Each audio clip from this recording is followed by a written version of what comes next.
अपनी हरकतों, लापरवाहियों, साजिशों और षड्यंत्रों से लिथड़े प्रशासन और पुलिस के साथ न्यायपालिका, वकील, सांप्रदायिक ताकतें और तुर्क बनाम मुगल के झगड़े ने संभल को जहन्नुम में तब्दील कर दिया है। 5 जीते जागते इंसान सड़क पर किसी तय लाश की तरीके से सरकार को मुंह चढ़ा रहे हैं। सिविल जज का फैसला अब गंभीर सवालों में आ चुका है।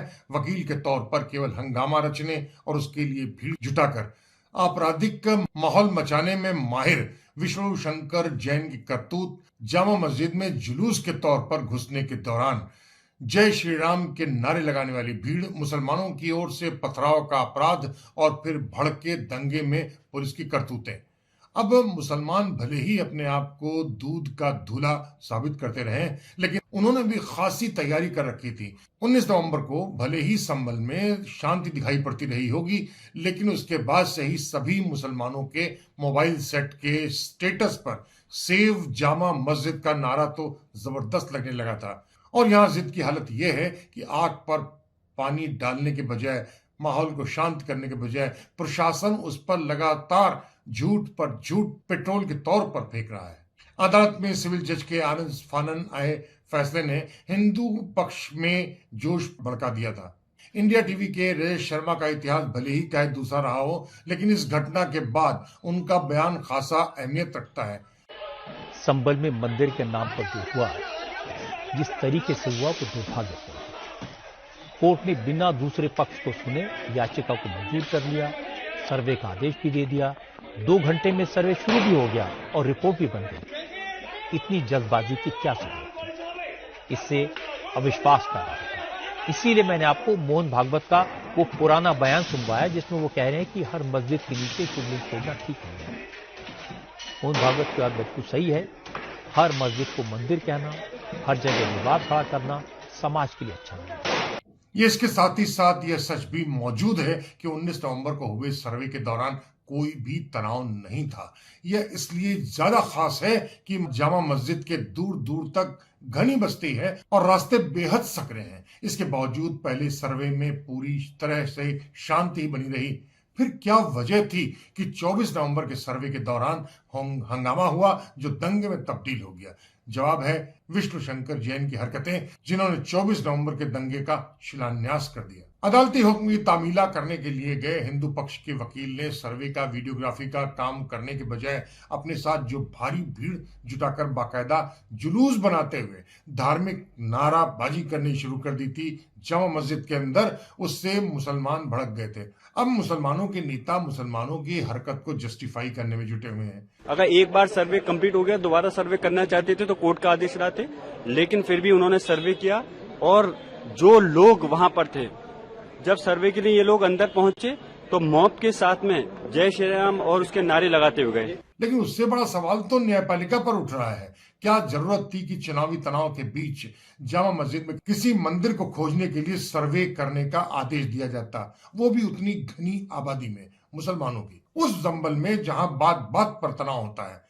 फिर दूसरा सवाल यह कि हिंदू पक्ष के वकील विष्णु शंकर जैन जब 19 नवंबर को जामा मस्जिद पर मंदिर खोजने के लिए वीडियो बनाकर ले आए थे, तो फिर 24 नवंबर को दोबारा ऐसे सर्वे करने का क्या औचित्य था? आखिर 19 नवंबर को हुए सर्वे के दौरान ऐसा कौन सा काम बच गया था जिसको पूरा करने के लिए विष्णु शंकर जैन 24 नवंबर को दोबारा जामा मस्जिद में गए और वहां हंगामा की हालत पैदा कर दी थी, जिसके चलते अब तक 5 लोगों की मौतें हो चुकी हैं। दरअसल विष्णु शंकर जैन उस वकील समुदाय के उस शातिर बवाली व्यक्ति माने जाते हैं जिनका मकसद हमेशा झूठ और कुतर्क ही नहीं, बल्कि हमेशा एक भारी बवाल करना ही होता है। बताते हैं कि 19 नवंबर को शांतिपूर्ण सर्वे होने के चलते विष्णु शंकर जैन को तसल्ली नहीं हुई थी। उनके समूह के लोगों को तसल्ली नहीं हो पा रही थी, चिल्ल काट रही थी, क्योंकि उस पूरे दौरान इस सर्वे में बवाल नहीं हो पाया था। इसलिए 24 नवंबर को यह फिर से सर्वे का एक कार्यक्रम बनाया गया,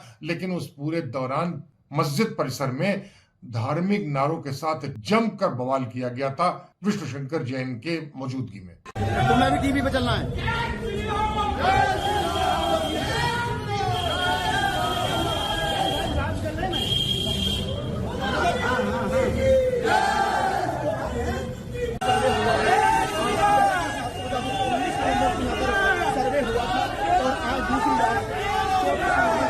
लेकिन प्रशासन और पुलिस पूरे दौरान लापता ही रही। ये बड़ा आश्चर्य की बात है।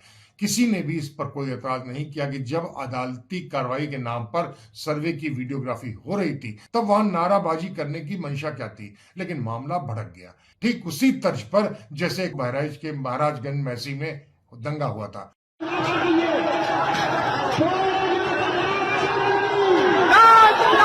वहां भी चंद पुलिस वाले ही मौजूद थे और संभल में भी खामोशी थी।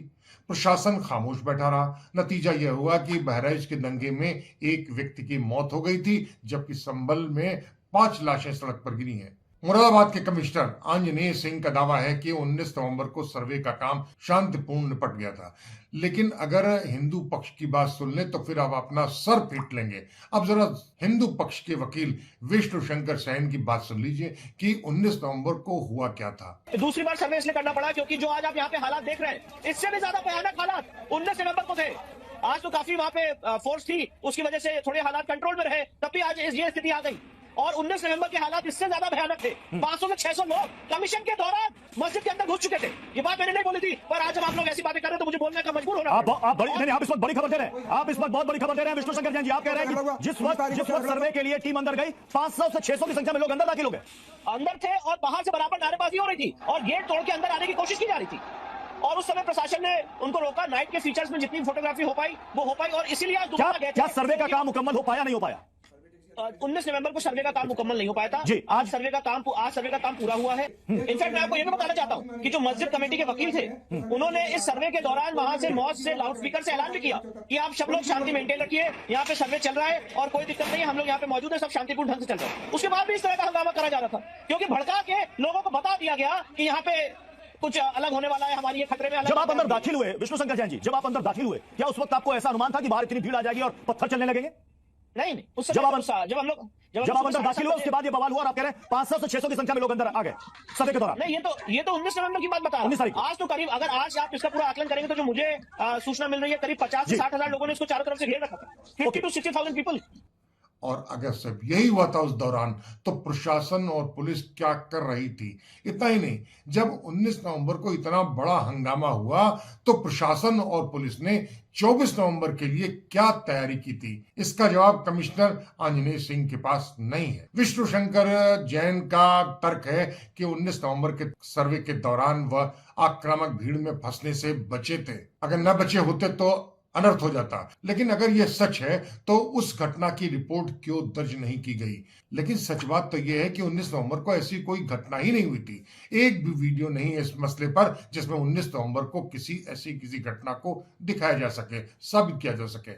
फिर भी अगर 1 मिनट को मान भी लिए जाए तो भी वकालत और सर्वे के नाम पर अपने सारे बवाल करने पर आमादा विष्णु शंकर जैन ने उस घटना को तूल क्यों नहीं दिया? वो बताते हैं 19 तारीख को क्या हुआ था, लेकिन उन्होंने ऐसा नहीं किया। उसके बाद उन्होंने चैनलों में ये बयान दिया है कि वहां बड़ा हंगामा हुआ। इस सवाल का जवाब तो प्रशासन और पुलिस को भी देना होगा कि यानी 19 नवंबर के दिन अगर कोई घटना हुई थी तो 24 नवंबर को होने वाले सर्वे में सख्त चौकसी क्यों नहीं बरती प्रशासन और पुलिस ने? कमिश्नर आंजनेय सिंह का दावा है कि लखनऊ से इनपुट मिली थी, लेकिन संभल में सुलग रही आग का धुआं आंजनेय सिंह या उनकी पुलिस क्यों नहीं सूंघ पाई?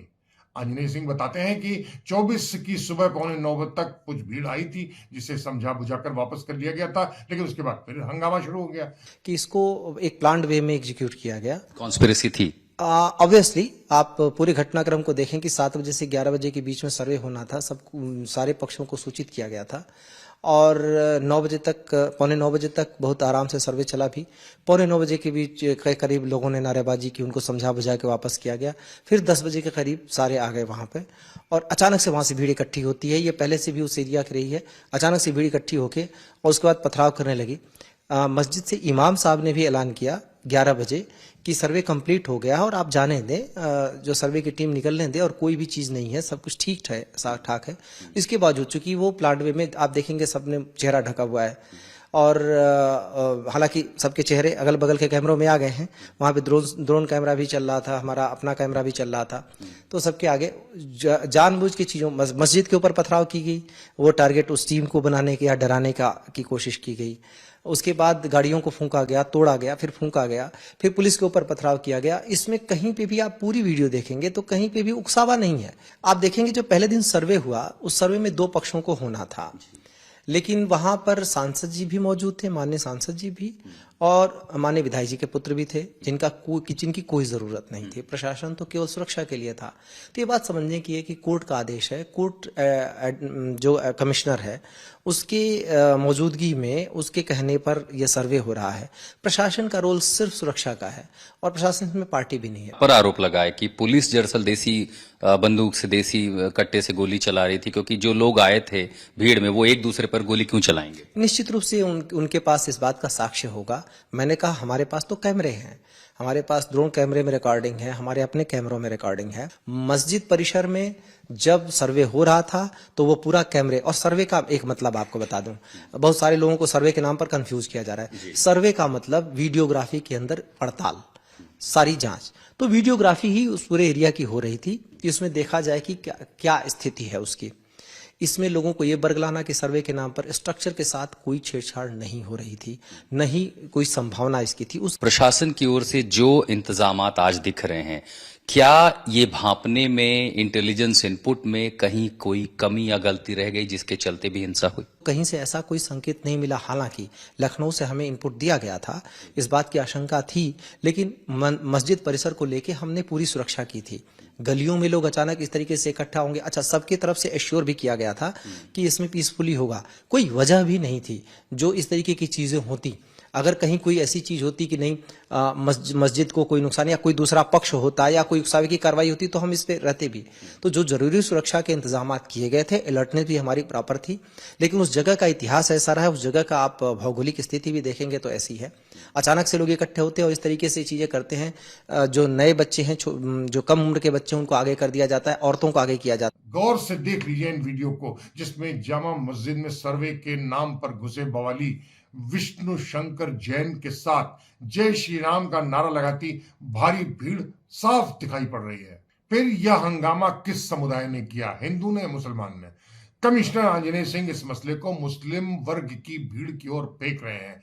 हादसे में मारे गए युवकों के परिवारीजनों और उनके समर्थकों से पूछा जाना चाहिए कि वे उस घटना पर शामिल होने क्यों ही गए थे।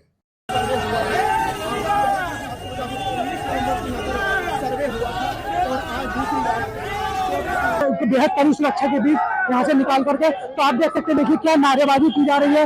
ये हिंदी समुदाय के लोग हैं, हिंदी पक्ष के लोग हैं, जो कि यहाँ पर इस वक्त जो है कहीं ना कहीं नारेबाजी कर रहे हैं। पूरी तरह से जो हालात हैं इस वक्त संभल में वो कहीं ना कहीं खराब होते हुए दिखाई दे रहे हैं। लेकिन फिलहाल जो अधिकारियों के सामने जो बड़ी चुनौती है यहाँ से, तो अभियंता विष्णु शंकर जैन और जो तमाम टीम है उसको ले जाना वो एक बड़ी चुनौती है। तो ऐसे में कहीं ना कहीं नारेबाजी बताती है कि एक जो आक्रोश है। हादसे में मारे गए युवकों के परिजनों और समर्थकों से पूछा जाना चाहिए कि वे उस घटना में शामिल होने के लिए आखिर गए ही क्यों थे। लेकिन फिर तो यह सवाल आंजनेय सिंह पर भी आयद होता है कि सर्वे के दौरान हिंदू पक्ष के वकील के साथ जामा मस्जिद में धार्मिक नारे लगाने वाले लोगों को इजाजत क्यों दी थी प्रशासन ने? एसपी कहते हैं कि उस दौरान कमिश्नर व डीआईजी समेत पूरा प्रशासन मौजूद था। सर कितनी गाड़ियां हैं पुलिस की जिनको आग लगाई गई? ये पुलिस की सरकारी गाड़ियां नहीं है, पुलिस के सब इंस्पेक्टर्स की प्राइवेट व्हीकल है जिनकी कार है। फिर पुलिस वाले मौके पर सरकारी गाड़ियों के बजाय निजी गाड़ियों से क्या पहुंचे? मतलब साफ है कि वे सब के सब मौज मस्ती के लिए निकल चुके। पुलिस अधीक्षक कृष्ण कुमार बिश्नोई इस पूरे मामले में भी गहरे सवालों के घेरे में है। अपनी कार्यशैली को लेकर खास तौर पर किसी शातिर शूटर की तरह बिश्नोई लोगों को धमकी देते रहे हैं कि अगली बार गोली तुम्हारे भेजे में घुसेगी।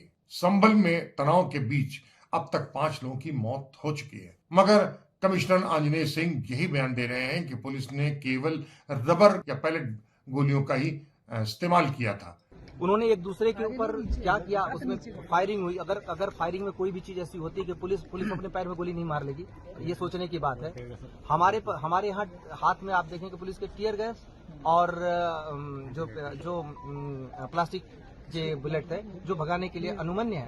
गोली भी चलाई गई पुलिस की तरफ कैसे? अब पुलिस की तरफ से आप बता रहे हो भाई गोली चली है, कोई कह रहा है कुछ इस तरह, कोई यदि ऐसे कर रहा है तो वो दिखाने के लिए भी होता है ऐसा नहीं है कि उसमें गोली चला ही रहे हैं। वीडियो बड़ा वायरल हो रहा है, उसमें दिख रहा है कि एक पुलिस के अधिकारी जो हैं वो ऐसे चला कर गन दिखा करके फायर कर रहे हैं। एक बात बताओ, पहली बात तो ये है, हमें आत्मरक्षा का अधिकार है। हम कोई मरने के लिए भर्ती थोड़ा ही हो रहे हैं पुलिस में। अगर भाई हम इनसे मार देंगे, हम मरने के लिए भर्ती हो रहे हैं पुलिस में?